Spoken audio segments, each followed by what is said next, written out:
자, 이낙연 전 대표가 광주를 갔습니다. 5.18 묘지를 참배했다고 하죠. 근데 진짜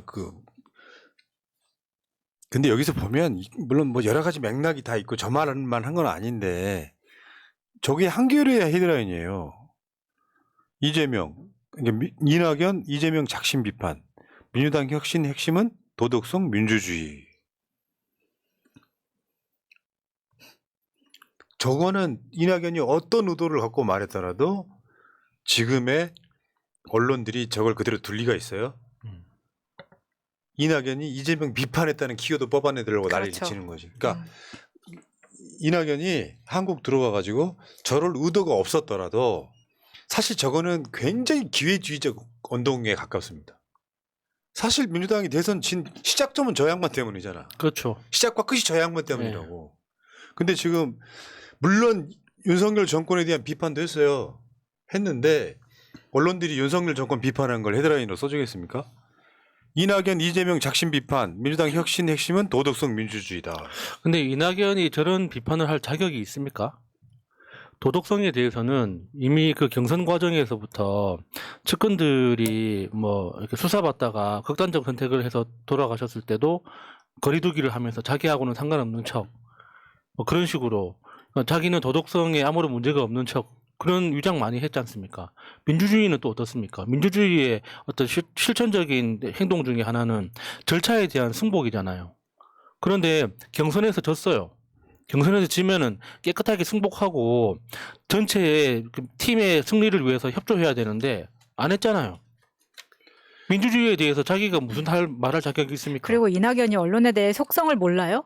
윤석열하고 이재명을 둘 다 비판하면 언론이 뭘 쓰겠습니까? 당연히 이재명 비판을 쓰는 거예요. 그걸 알면서도 저렇게 이용한 겁니다. 그러니까 도덕성 이야기 하는데요. 이낙연이 전남 도지사 할 때까지만 해도 사실 그렇게 관심 못 받는 사람이었거든요. 그냥 이낙연인가 보다 했어요. 근데 문재인 대통령이 국무총리로 끌어올리면서 근데 그 사이에 이낙연에 제기되던 저거 당비 대납복, 전 비서관 실형 선고, 그 측근들이 나중에는 뭐 옵티머스 등 관련해 가지고 측근분도 돌아가시는 사건까지 벌어졌던. 거기다가 굉장히 유명한 사건이에요. 거기다가 부인 그 그림 그렇죠. 그림 구입 논란도 의혹. 있죠. 그러니까 이낙연호 청렴도 역대 최악, 작년 16위 올해는 꼴찌, 2016년 기사입니다. 그러니까 도덕성 이야기하면은 미국에 1년 17일 만에 갔다 오면은 자기가 있었던 과거의 그것들은 다 지워집니까? 그러면 나는 정략적이고 정무적 감각을 통해서 이 정국을 헤쳐나가야 되는데 딱 언론이 쓰기 좋은 워딩을 끌어내는 거 있잖아요. 그리고 이낙연 나와서 국민 고통 겪는데 민주당 역할이 미흡했다 했잖아. 이분 미국에서 뭐 하셨는데요? 국민 교통 겪는데 미국에서 꿀 빨았죠. 그리고 야수님이 늘 그러시잖아요.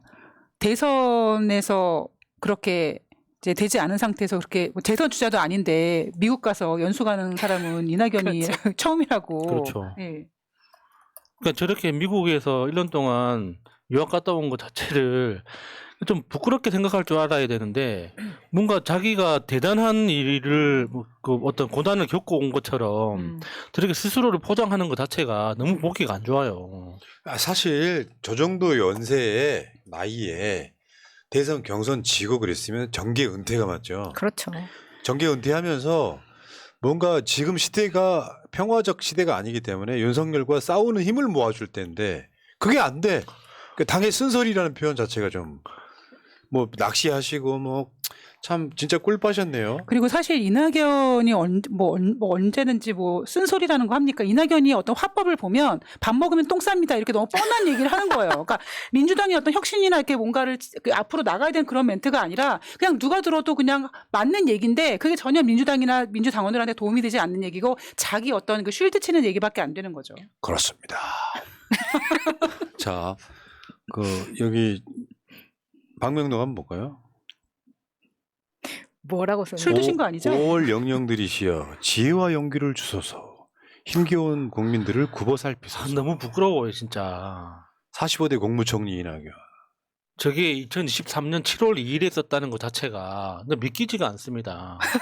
우리 저기 5.18 국립묘지가 그러니까 뭐 저기 일본의 야스쿠니 신사처럼 그 희생자들을 신으로 모셔놓은 게 아니잖아요. 그냥 가서 그 추념하는 거예요. 그냥 기억하고 기리는 거예요. 근데 왜 그분들한테 왜 뭔가를 빕니까? 그분들이 뭐 신이 됐어요? 그러니까 뭐 하소서 하수 그러니까 해주소서. 저거는 진짜 지극히 일본 감성이란 말이에요. 저는 밑에 45대 국무총리라고 쓴 부분이 되게 웃기다고 저도요. 생각했거든요. 그러니까 내가 고등학생이 됐어. 근데 뭐 이런 데 가서 방명록을 써. 6학년 5반 반장 마차. 이렇게 쓰는 거랑 지금 좀 비슷하다는 생각이 들었거든요. 그런 거죠. 네. 그러니까 자기가 제일 이낙연이라고 좋았을 쓰면 때. 되잖아. 그러니까 자기가 지금 한창이었을 때. 자존감이 엄청 많이 떨어져 있다는 그런 그렇죠. 반증이죠. 그냥 이낙연이라고 써도 네. 그 사람 자체 시그니처가 있는데 굳이 제 45대 국무총리라고 쓰는 거는 좀 열등감이 웃깁니다. 네. 아, 있죠. 현직 있는 사람들은 그렇게 써도 되잖아요. 뭐 더불어민주당 대표 이재명 이렇게 쓴다든지 대통령 윤석열 이렇게 쓴다든지 할 수 있는데 저거 좀 웃겼고요. 자, 여론 좀 한번 보여드릴까요? 차기 정치 지도자 인물별 호감도 해가지고 전 연령층에서 지금 비호감이 훨씬 많다 이런 거고요. 뭐 길게 보여드리고 싶진 않아요. 다 아시는 얘기니까. 당시 호감도도 이랬다. 네. 이번에 이낙연 신천지 연루설, 이낙연 측근 장덕천 전 부천시장, 장덕천 변호사가 법적 대응하겠다 이 이야기가 있었어요. 왜 저러는지 모르겠네. 그 법적 대응에서 좋을 거 하나도 없을 텐데. 왜냐면은 결국에는 명예훼손으로 뭐 고발한다는 거 아닐 겁니까? 그러면은 그 신천지설이 진짜인지 아닌지부터 밝혀야 돼요. 그러니까. 그러면은 그게 진짜든 아니든 이낙연한테 무슨 득이 되냐고. 그러니까 그 이낙연은 신천지 이것만 더 부각되는 네. 겁니다. 저거 의혹 꺼낸 사람이 홀스형이죠, 홀스형. 홀스형은 진짜 요리하는 거 같이 따라 해본 적도 있는데 우리 홀스형이 채널 이름이 시사건건 맞다. 여기에 보면 거기에 이낙연이 귀국해가지고 1년 17일? 1년 17일. 근데 그게 이제 신천지랑 뭐 연관이 있더라는 이야기를 의혹을 제기했으면 관련 없다고 하면 끝내면 되잖아요. 저걸 법적 대응한다는 건 좀 유치하지. 웃기다. 네. 자, 민주당 상황이 이렇고요. 어쨌건 이낙연 전 대표 지금 초반부터 이제 굉장히 좀 꺾긴 해요. 그러니까 본인은 아무 문제 없다는 듯이 이재명 대표를 비판하는 것만. 그래서 남들이 보기엔 이낙연만 지지하고 이재명을 싫어하는 사람 입장에서 보면 아, 그렇지. 우리 45대 총리님께서 이재명 싫어하는구나라는 확신만 느껴준 실제로 다른 걸 떠나서 대선 때 최측근 또는 핵심 지지자들이 윤석열 지지한 건에 대해서는 사과해야 돼요. 지금이라도. 그런 적이 없잖아요. 그래놓고 뭐 법적 대응 이런 얘기가 저게 이낙연의 뜻일지 장덕천의 오바일지 모르겠지만 심하다. 거기다 상식적으로 그러니까 직전에 당 대표였고, 그러니까 같이 그 경선에서 경쟁했던 그리고 지금 현재는 당연직 그 민주당 고문 아닙니까? 그러면은 그렇게 오래 여행을 하고 돌아왔으면은 제일 먼저 당 대표하고 통화를 하든 만나든 해서 그동안 고생 많았습니다라고 그냥 형식적으로라도 당 대표한테 힘을 실어주는 그림을 하나 만들어 주는 게 어른의 역할이에요. 그렇지. 고생이 많다 진짜. 네, 내가 그동안 나도 마음 고생 때문에 나도 마음 다쳐서 잠깐 쉬다가 왔는데 미안하다. 요 정도 이야기를 하는 게 그렇게 어렵습니까? 아니 그게 짐치님이 아니더라도 윤석열에 대해서 뭐 비판한다면서요. 그러면 지금 현재 당대표한테 힘을 실어주는 게 윤석열을 견제할 수 있는 가장 강력한 힘 아닙니까? 그럼 그걸 도와줘야지. 왜 안 합니까 그런 걸? 저는 조금 더 나가서 그냥 이낙연 씨는 45대 그 국무총리 영광에서 아직까지 그 울타리에서 벗어나지 못했다고 생각을 하고요. 야소님께서는 뭐 힘들었겠지 이렇게 공감을 하는 통화를 하면 좋겠다라고 하지만 저는 일단은 대장동 의혹에 관련돼서 이재명 대표한테 사과해야 된다고 생각을 합니다. 그렇지. 하겠어 지금 재판하다 보면 뭔가 하나 나오겠지. 윤석열하고 이낙연 마음은 똑같을 거 아니에요. 자기들이 말이 맞았음을 증빙해야 되니까. 그래서 저런 거예요. 원로가 되고 경선 떨어졌으면 그걸로 정계 은퇴하셔야 돼요. 70대 막 중반 이렇게 가시는 분들이 어떤 권력의 욕심을 부리면은 또 현역처럼 활동하면서 민주당 비판하면 언론들이 아 신났네. 이낙연이 또 이재명 때리네. 계속 그렇게 써먹을 거란 말이에요. 내가 윤석열이라면 아니 이낙연이라면 윤석열한테 한마디 대차게해야죠. 복종하지 마라. 딱 그러면 딱 이게 전선이 만들어지잖아요. 이런 개념이 없어요. 맞아. 그래놓고 본인이 뭐 누구 뭐 도덕성 따질 때가 됐나? 이재명 대장동에서 단 한 건도 돈 받았다는 증거가 안 나오고 있어요, 이 양반들아. 그리고 신천지 연루설도 아까도 이야기하셨지만 관련 없으면 없다고 이야기하면 되지. 뭘 고소고발을 또 시작해. 네. 민형사까지 거론했다며. 아 저런 거 되게 빡쳐요. 저런 거 보고 있으면.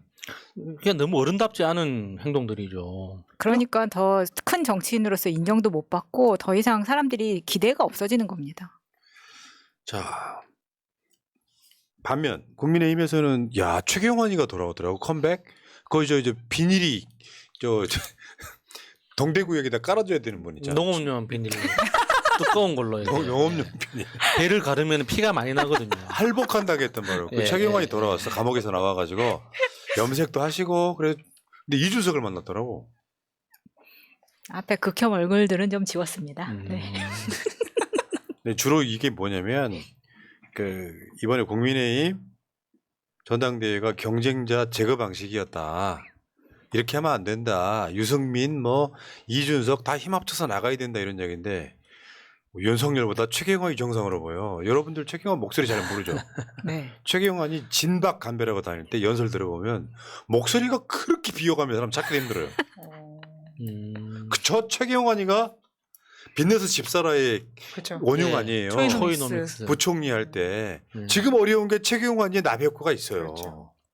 그럼에도 불구하고 저렇게 나와서 지금 윤석열이 선거를 이기려면 감싸야 된다고 하는데 윤석열 그 그릇에 간장종지만한 그릇에 저기 유승민 담겠어요. 저기 저 이준석을 담겠어요. 지금 검사들 꽂아넣기에도 좀 자리가 모질라서 난리 난대요 지금. 그러니까 최경환도 그렇고 이준석도 그렇고 지금 현재 우리나라 정치 지형상 틈이 보인다는 거잖아요. 그 틈이 뭐겠습니까? 내가 한 자리 할 수 있는. 분명히 이게 아무리 TK라도 윤석열이 다 장악하는 거는 실패했다 이미. 지금 여론조사를 보더라도. 그러니까 그 틈새가 있는데 그 틈새를 어떤 방식으로 차지해야 되느냐. 당연히 국민의힘 내부에서 자리를 차지하는 것은 불가능하니까 우리가 따로 어떤 뭐 자리를 만들어 보자 이 이야기 아닙니까? 뭐 지금 뭐 좋은 이야기 하는 것처럼 합리적인 척하지만 결론은 하나예요. 우리 한 자리 해보자. 이거 아닙니까? 그러니까 이게 너무 끔찍한 거예요.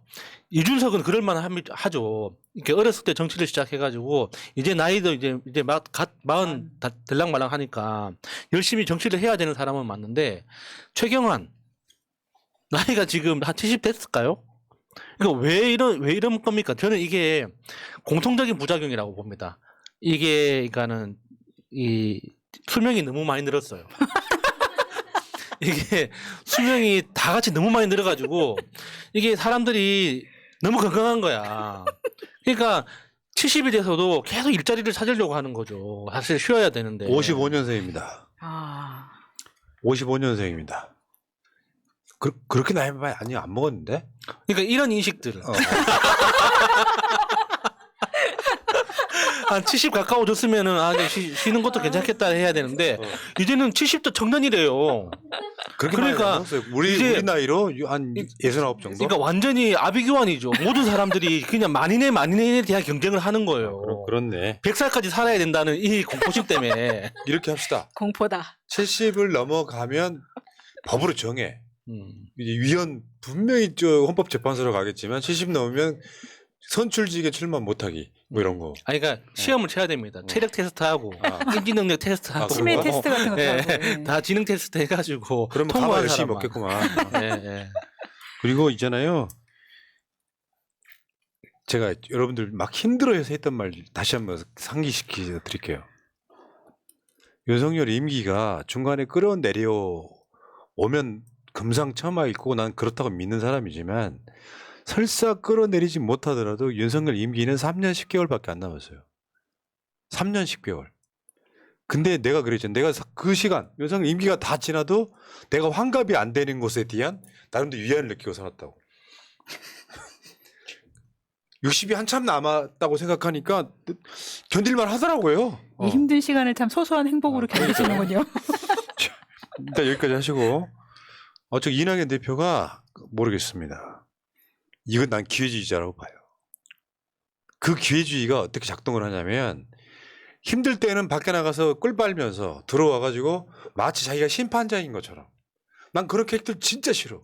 정말로 완장 떼고 뭐 다 떼고 뭐 붙일 것도 없지. 지금 아무것도 아니니까. 그러니까 제 45대 국무총리라는 완장을 하나 자기가 찬 거야. 나 옛날에 국무총리였다고. 그때 윤석열하고 시계 붙어야죠.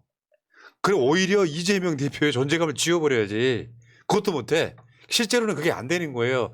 나 윤석열도 비판하고 이재명도 비판한다. 이게 기회주의인 거예요. 어디서 양다리를 걸치는 짓을 알고. 사실은 그 유튜버와의 싸움의 고 수준이라고 보시면 되는 거죠. 네. 그렇습니다. 너무 여기까지. 싫다 진짜. 그런 사람들 캐릭터가 원래 그런 거예요. 목소리 묵직해도 다 기회주의지 마시.